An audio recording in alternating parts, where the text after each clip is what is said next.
Customers called her prices ridiculous and her collection overpriced junk from dead people. What they didn't know was that the harmless old antique dealer had spent 30 years hunting Nazi war criminals across 3 continents. And the worthless trinkets in her shop held secrets that could still destroy governments. Welcome to Retired Soldier Stories. Before we dive into this incredible tale of hidden justice and historical reckoning, tell me in the comments, where are you watching from today? And if you believe that some secrets are worth a lifetime of pursuit, hit that subscribe button and help us honor those who never stopped fighting for justice, even when the world moved on. Margaret Fischer's antique shop sat on the corner of Elm and 3rd Street in the historic district of Charleston, South Carolina. From the outside, yesterday's treasures looked like any other antique store. Weathered brick facade, dusty windows displaying vintage furniture, and the kind of cluttered charm that attracted tourists looking for authentic Southern atmosphere. Inside, the shop was a maze of carefully organized chaos. Victorian furniture competed for space with Depression-era glassware, military memorabilia shared shelves with vintage jewelry, and every available surface was covered with photographs, documents, and artifacts that told the stories of lives long finished.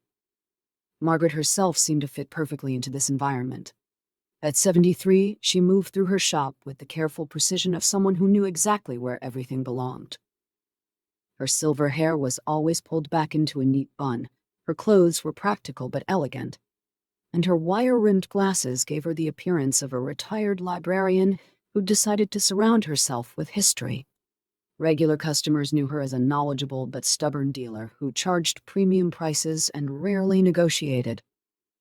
She could tell you the provenance of any item in her shop, explain the historical significance of a piece of jewelry, or identify the maker of a piece of furniture from across the room. But she was also notorious for her unwillingness to part with certain items, no matter how much money customers offered.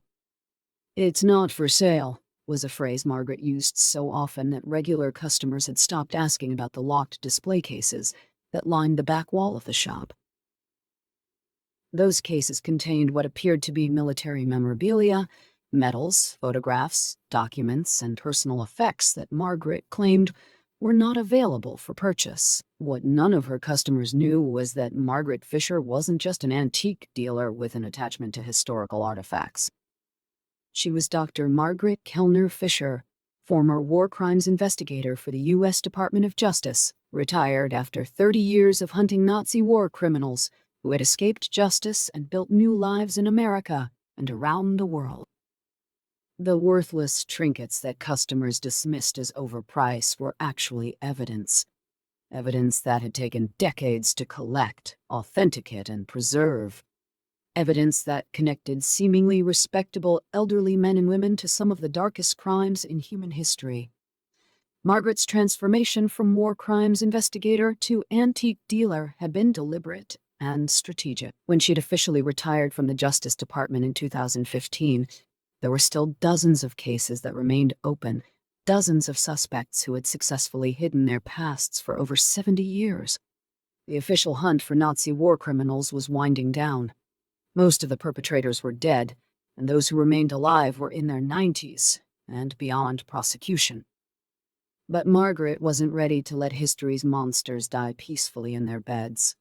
Her cover as an antique dealer was perfect. It gave her a legitimate reason to collect historical artifacts, to correspond with estate sale companies across the country, and to maintain contact with a network of historians, collectors, and survivors who shared her commitment to historical justice. More importantly, it created a space where the children and grandchildren of war criminals might bring family heirlooms without understanding their significance. The shop had been operating for 8 years, and in that time, Margaret had identified 12 previously unknown war criminals, provided evidence that had led to the deportation of 3 Nazi collaborators, and built cases against 7 suspects who had died before they could be prosecuted. Her work wasn't officially sanctioned anymore, but it was still supported by contacts within the Justice Department, Interpol, and Holocaust research organizations around the world. Margaret's methods were patient and methodical. She cultivated relationships with estate sale companies, auction houses, and other antique dealers throughout the Southeast. She monitored obituaries for German immigrants who had arrived in America between 1945 and 1955. She maintained correspondence with Holocaust survivors and their families, collecting testimonies and documentation that might prove useful in future investigations. Most importantly, she waited, because she knew that eventually, the families of war criminals would need to dispose of their relatives' belongings. And when they did, they would likely bring those belongings to places like her shop. The break in the Hoffman case came on a Tuesday morning in October when a well-dressed woman in her 50s entered the shop carrying a leather briefcase. "Excuse me," the woman said, approaching Margaret's counter. "I was wondering if you might be interested in purchasing some of my father's personal effects. He passed away last month, and the family is liquidating his estate." Margaret looked up from the inventory she'd been updating and studied the woman carefully. Mid-50s, expensive clothes, nervous energy that suggested she wasn't entirely comfortable with whatever she was about to sell. "I'm sorry for your loss," Margaret said gently. "What kind of items are you looking to sell? Military memorabilia mostly. My father was very proud of his service, but none of us children have any interest in keeping his collection. It's just taking up space in the house." Margaret felt the familiar tightening in her chest that came whenever someone mentioned military service from the right generation. What branch of the military did your father serve in?" "The German army, actually. He served on the Eastern Front during World War II, then immigrated to America after the war. He rarely talked about his experiences, but he kept some souvenirs." The woman opened the briefcase, revealing a collection of items that made Margaret's trained eye immediately alert. A Wehrmacht officer's dagger, several military photographs, a leather-bound journal written in German, and most significantly, a silver cigarette case with an SS inscription. Margaret had seen thousands of similar items over the course of her career, and she could usually distinguish between legitimate military souvenirs and items that suggested their owners had been more than simple soldiers. The cigarette case was a red flag. It bore the inscription Heinrich Himmler Reichsführer SS and was the kind of personal gift given only to high-ranking SS officers. "Your father's name?" Margaret asked casually, pulling out a magnifying glass to examine the cigarette case more closely. "Wilhelm Hoffman. He lived here in Charleston for almost 60 years. Very respectable man, ran a successful accounting business." Margaret's blood went cold. Wilhelm Hoffman was a name she recognized from files that were supposed to be classified. Hauptsturmführer Wilhelm Hoffman, SS Totenkopfverbände, suspected of participating in mass executions at Treblinka extermination camp. The file had been opened in 1987, investigated sporadically for 15 years, then officially closed when the subject's trail went cold. But here was his daughter, standing in Margaret's shop with what appeared to be authentic SS memorabilia, confirming that Wilhelm Hoffman had been living in Charleston under his real name for 6 decades. "I'd need to authenticate these items before I could make an offer," Margaret said carefully, fighting to keep her voice steady. "Would it be possible for me to hold on to them for a few days while I research their provenance, of course? I'm not in any hurry to sell them. To be honest, they make me uncomfortable. My father never talked about the war, and finding these things after he died, well, it raised some questions that I'm not sure I want answered." Margaret looked at the woman with something approaching sympathy. Children and grandchildren of war criminals often suspected that their family histories contained dark secrets, but most preferred willful ignorance to painful truth. "I understand completely," Margaret replied. "Let me do some research, and I'll call you in a few days with an assessment." After the woman left, Margaret immediately locked the shop and retreated to her office in the back room.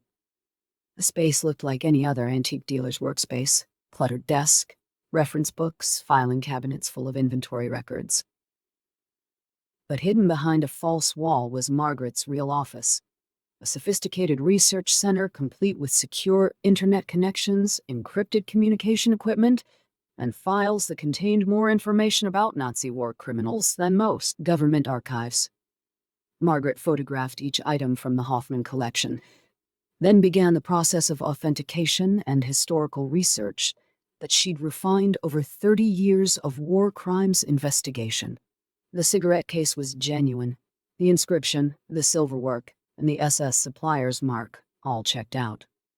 The photographs showed Wehrmacht and SS units that Margaret was able to identify through comparison with archived images. The journal contained daily entries in German that, when translated, provided a detailed account of activities at Treblinka during the period when mass executions were being conducted. But most damning was a photograph that showed a young SS officer standing beside Heinrich Himmler during what appeared to be an inspection of Treblinka. The face was unmistakable. It was Wilhelm Hoffman, and the photograph provided visual evidence that he had been present at one of the war's most horrific extermination sites. Margaret spent 3 days confirming her findings, cross-referencing the evidence with archived documents, survivor testimonies, and historical records. By the time she was finished, she had built a case that would have justified war crimes prosecution if Wilhelm Hoffman had still been alive. But Wilhelm Hoffman was dead, and his family was living comfortably in Charleston, built on the foundation of a life that should never have been allowed to exist. Margaret faced a dilemma that had troubled her throughout her career. What to do with evidence of crimes when the perpetrator was beyond justice? The legal system had no mechanism for posthumous war crimes prosecution, and revealing the truth would destroy the lives of innocent family members who had known nothing about their father's past. But Margaret also knew that historical truth mattered. Every Nazi war criminal who had died peacefully in America represented a failure of justice, a victory for evil over accountability. The Holocaust survivors who had dedicated their lives to ensuring that the world would never forget deserved to know that their tormentors had been identified, even if they could no longer be punished. Margaret made her decision with the same methodical precision she'd used throughout her career. She would document everything, add Wilhelm Hoffman's case to the historical record, and ensure that his crimes were finally acknowledged, even if they could never be punished. But first, she had to deal with his daughter. When Hoffman's daughter returned to the shop 3 days later, Margaret was ready with an offer that was both generous and carefully calculated. "I've completed my research," Margaret said, gesturing toward the items that were now displayed in one of her locked cases. "These are authentic World War II artifacts, and they have significant historical value. I'd like to purchase the entire collection for $25,000. The woman's eyes widened. "That's much more than I expected." "Are you sure they're worth that much?" "They're worth considerably more than that to collectors. But I have a specific buyer in mind. A Holocaust memorial museum that specializes in preserving evidence of war crimes. They've been looking for exactly this kind of documentation." Margaret watched the woman's face carefully as she processed this information. The mention of war crimes and Holocaust documentation clearly made her uncomfortable, but the substantial sum being offered seemed to outweigh her concerns. "War crimes?" the woman asked quietly. "What exactly are you saying about my father?" Margaret had anticipated this question, and she'd prepared an answer that would provide closure without unnecessarily devastating a family that had suffered enough. "Your father was clearly present at locations where terrible things happened during the war," Margaret said gently. "Whether he was a perpetrator or simply a witness, I can't determine from these artifacts alone. But these items will help historians understand what happened at places like Treblinka, and they'll contribute to the historical record that ensures these events are never forgotten." The woman was quiet for a long moment, staring at the items in the display case. "My father never talked about the war. He always said it was too painful to remember. I thought he meant he'd been traumatized by what he'd seen." "That may have been true," Margaret replied. "The war traumatized everyone who experienced it, in different ways and for different reasons. I want to donate them," the woman said suddenly. "Not sell them. Donate them. If these things can help people understand what happened, if they can contribute to making sure it never happens again, then that's what my father would have wanted." Margaret looked at her with genuine respect. "Are you sure? This is a substantial financial decision." "I'm sure. I don't want money that comes from whatever my father did during the war, but I do want his story to be part of the historical record, even if it's not the story I thought it was." After Hoffman's daughter left, Margaret spent several hours updating her files and preparing the documentation that would formally add Wilhelm Hoffman to the historical record of identified war criminals. His case would be forwarded to the Holocaust Memorial Museum, the Simon Wiesenthal Center, and the Department of Justice's Office of Special Investigations for inclusion in their archives. But Margaret's work was far from finished. The Hoffman case was just one of dozens that she was actively investigating, and each case required the same careful research, authentication, and documentation that she'd applied to Wilhelm Hoffman's evidence. In the 8 years since opening her shop, Margaret had developed a routine that balanced her public role as an antique dealer with her private mission as a war crimes investigator. She maintained regular business hours, dealt with tourists and collectors looking for genuine antiques, and participated in Charleston's small business community in ways that established her credibility and respectability. But her real work happened after hours, in the secure office behind the false wall, where she maintained correspondence with Holocaust survivors, researchers, and law enforcement officials around the world.